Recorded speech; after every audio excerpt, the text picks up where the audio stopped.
한자 공부는 하나를 배우면 10개를 미루어 알 수 있는 최고의 효율의 공부입니다. 오늘은 공간과 관련된 한자 딱 3가지만 배워서 30개 이상의 어휘를 내 것으로 만드는 공부를 해보겠습니다. 첫 번째 한자는 지붕 모양의 집면입니다. 굴뚝에 있는 지붕처럼 생겼죠.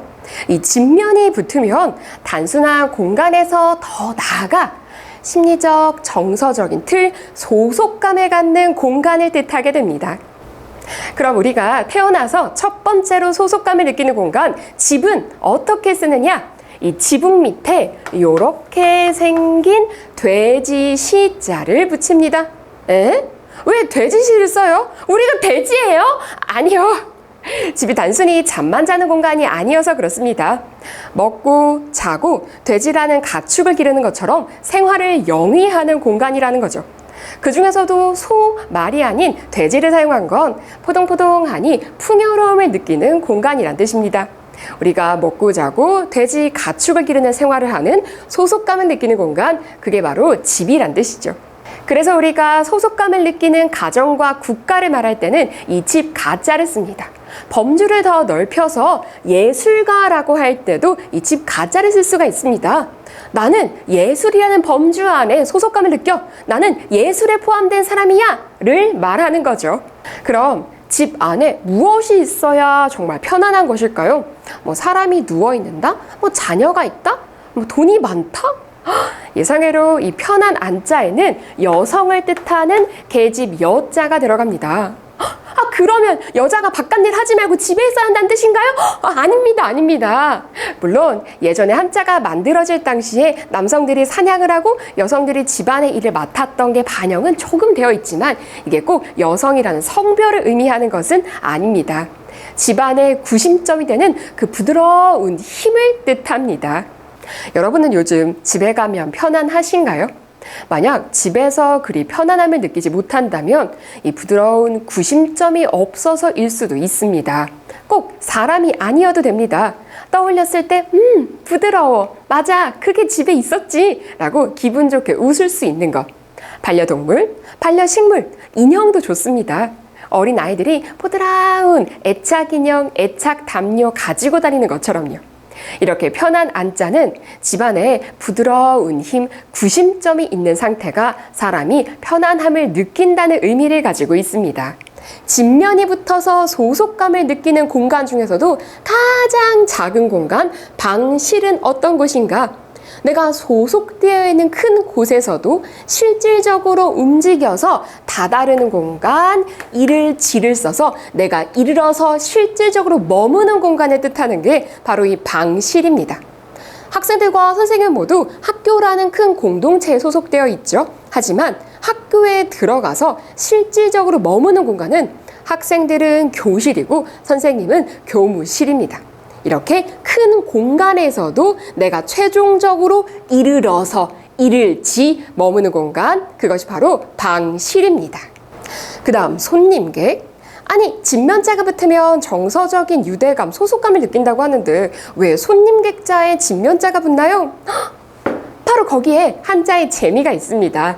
이 같은 지붕 아래 있지만 각자가 따로인 존재, 각각 각이 붙어서 소속감을 느끼지 않는 각자, 손님을 말하는 거죠. 그래서 객지는 내가 소속감을 느끼지 않는 지역을, 객석은 이 공연에 소속감을 느끼지 않는 존재들이 잠깐 머무는 좌석을, 객실은 이 호텔에 소속감을 느끼지 않는 손님들이 머무는 방을 뜻합니다. 이 손님 객자에는 내가 손님인가? 이곳이 객지인가를 구분하는 기준이 바로 소속감, 유대감이라는 뜻을 담고 있는 한자입니다.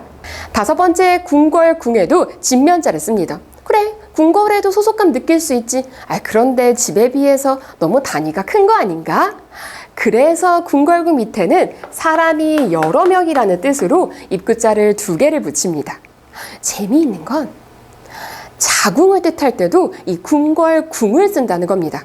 아들 자자에 궁궐궁을 쓴 게 바로 신체기관인 자궁인데, 아니 왜 신체기관에 소속감을 뜻하는 궁궐궁을 썼지? 뱃속에 있는 태아도 하나의 존재로 인정해주고 이 태아가 소속감을 가지고 머무는 공간이란 뜻이죠. 정말 재밌지 않나요? 두 번째 한자는 큰 입구 틀입니다. 지붕만 있었던 진면자와 달리 위아래, 옆, 사방이 모두 막혀 있죠. 그래서 인위적으로 사방을 막아서 경계를 설정했다는 의미를 가지고 있습니다. 안쪽과 바깥쪽을 명확하게 구분한 거죠. 그럼 나라는 안쪽과 바깥쪽의 경계를 명확하게 하고 무엇을 하는 공간인가? 바로 이 안쪽에 있는 한자를 보면 알 수가 있습니다. 자, 여기 있는 한자가 입구자고 여기 있는 한자는 창을 뜻합니다. 그럼 나라라는 곳은 안쪽과 바깥쪽을 명확하게 해서 여긴 우리나라야 라고 경계를 설정한 뒤 입구자, 언어, 말을 통해서 사회, 문화, 제도, 법을 만들고 창을 통해서 군사력으로 경계를 지키는 공간, 그게 바로 국가라는 거죠. 우리는 국가에도 소속감을 느끼기 때문에 집 가자를 써서 국가라고 부릅니다. 그럼 국어는 나라의 언어를 뜻합니다. 이런 한자 컨텐츠를 올리면 꼭 달리는 댓글이 있습니다. 아니, 이렇게 어려운 말 쓰지 말라고 세종대왕님이 훈민정음 만들었는데! 그 댓글이 정말 자주 달리는데 안타깝습니다. 언어와 문자가 다르다는 걸 인지하셔야 합니다. 세종대왕님이 만드신 건 바로 훈민정음이라는 문자입니다. 언어를 기록하는 도구를 만드신 거죠. 우리가 사용하는 이 언어는 훨씬 그 이전부터 존재했었습니다. 하지만 우리의 언어에 딱 맞는 문자가 없어서 우리가 속해 있는 문화권, 한자 문화권이니 한자를 사용한 거죠. 그래서 한자가 들어간 어휘가 많을 수밖에 없습니다. 영어라는 언어도 마찬가지입니다. 미국의 아이비리그에서는 영어라는 언어를 잘 배우기 위해서 그 이전부터 사용했던 로마자 라틴어에 대한 학습을 합니다. 그렇다고 그 사람들이 아니 왜 우리가 유럽과에서 가져온 로마자를 배워야 돼? 라고 하지 않잖아요. 그런데 우리는 자꾸 종종 중국어를 왜 배워? 라고 하는데 한자는 딱 중국의 것이라기보다 한자 문화권에서 공용으로 사용하는 문자라는 걸 인지하셔야 합니다. 온고지신을 위해서 한자를 배워야 해요. 옛것을 익혀서 새것을 아는 것, 그것이 바로 학습의 시작입니다. 두 번째, 고날곤. 이 앞뒤가 사방이 막힌 틀 안에 무엇이 들어가야 정말 곤란한 상황이다, 정말 피곤하다라는 뜻이 될까요? 바로 나무, 목입니다. 나무는 하늘을 향해서 쭉쭉 뻗어서 자라야 하는데 사방을 막아놨으니 얼마나 곤란해요. 그래서 인위적인 틀 안에 자연물을 가두어 두었다, 곤란한 상황이야 를 뜻하게 됩니다. 그렇다면 죄수는 이 앞뒤가 막힌 틀 안에 사람을 넣으면 됩니다. 편한 안자랑 비교해 보세요. 사람이 가장 편안한 상태, 지붕만 있고 얼마든지 출입이 가능한 상태인데 죄수는 안과 밖을 명확하게 구분하고 인위적으로 사람을 가두어 넣었죠. 자연스러운 상태가 아닌 가두어 놓은 상태, 죄수를 뜻합니다. 네 번째, 구들고입니다. 이미 사방을 막아서 단단하다, 딱딱하다, 잘 변하지 않는다 의미가 있는데 여기에 하나를 더 추가합니다.